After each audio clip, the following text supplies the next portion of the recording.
Welcome, guys. Once again, it's been a long time since I have went live. Been several months, 6 months or more. Again, guys, this is D. Darrell Spears here, clinical psycho psychotherapist, licensed professional counselor in the state of Texas. This is D. Darrell Life Solutions. Um, I have had this channel for well over, I would say, going on 4 years now. And I'm going to get back to providing more content on a consistent basis. You will see a series of videos being released at least 5 to 10 times a week. I have videos that I'm actually editing right now that will be posted shortly. Today, we will be focusing on how finances affect mental health. And so, in speaking about this particular issue, I'm going to speak of it as it involves the African American community, but also we will discuss things in terms of the totality of American society as it involves all um, demographics and social economical backgrounds.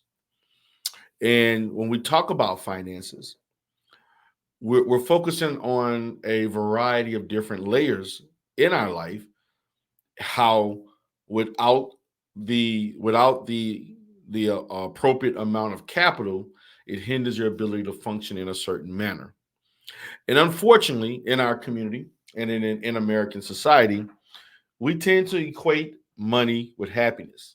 Although there's an old adage about money can't buy happiness, but I don't know any, but there's very few people I know with money that's not happy. Excuse me. But I know more people without money who seem less happy than those who have money. And that's just my own observation.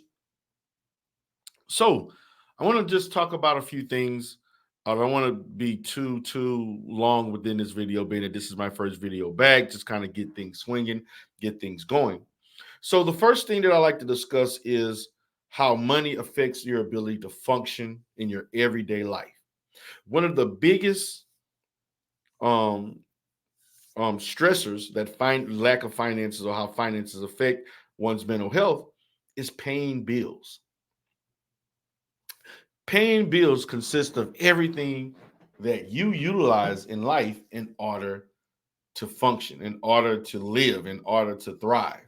That goes from paying your water bill, gas bill, electric bill, car notes, mortgage. And unfortunately, life presents emergencies. And when you have emergencies, those emergencies can get in the way of that budget based on the amount of income that you have. Because unfortunately, in many situations, people who make $70,000, $80,000 may want to live like they make $100,000, and they overextend themselves. And paying bills is something that can become very, very stressful. That is one of the, I say, one of the top, top stressors, excuse me, that one may experience as it involves finances.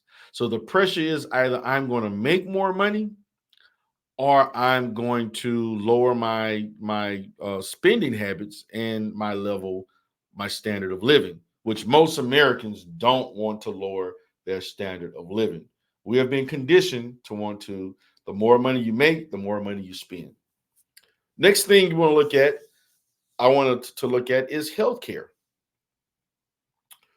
When we talk about finances and affecting your mental health, your healthcare issues are your lack of having insurance, your lack of being able to go to the dentist, your lack of being able to pay for copays, your lack of even finding a qualified mental health professional. Your finances affect that. How much money you're paying a month for your insurance. Your finances affect that. Affect all realms of whatever services that you seek to maintain good mental and physical health. Nutrition. This is highly overlooked. When we talk about nutrition, we're talking about what we put in our body that affects how we function. And unfortunately, your financial status can affect the quality of food. And unfortunately, in first world countries, and America is pretty much the standard of this, the lower you are in the economic ladder, probably the more unhealthy you eat. People who are, I would say, more educated and financially astute can buy better quality of food and also eat healthier foods.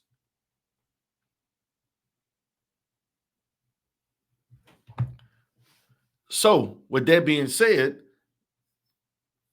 you'll have a tendency to see richer people who look healthier, poorer people who look more unhealthier and obese. And in many lower economic societies and communities, you have a tendency to see people who have more healthcare issues, lack of quality to manage those healthcare issues, less access to better facilities that provide healthcare services. Other thing, housing, finances, your housing, where you rest your head, affects your mental illness, affects your mental health, safety, all of these things we're talking about. Also, it also goes in line with education. Everything that I talked about and have listed in some way, form, and fashion can affect how you function within your community, your society, within your neighborhood. So, thus, it is only logical to understand that your finances heavily affect your mental health. The things that I just listed are things that people complain about in one shape or form as it involves your mental health. We're talking about depression. We're talking about poor concentration to complete tasks. We're also indicating issues of anxiety and other types of maladaptive behaviors that come along with that in order to make more money. So, guys, I want to thank you today. This is D. Darrell Spears. We're talking about how finances affect mental health. I will do further videos to kind of go more into detail with this. Have a great day.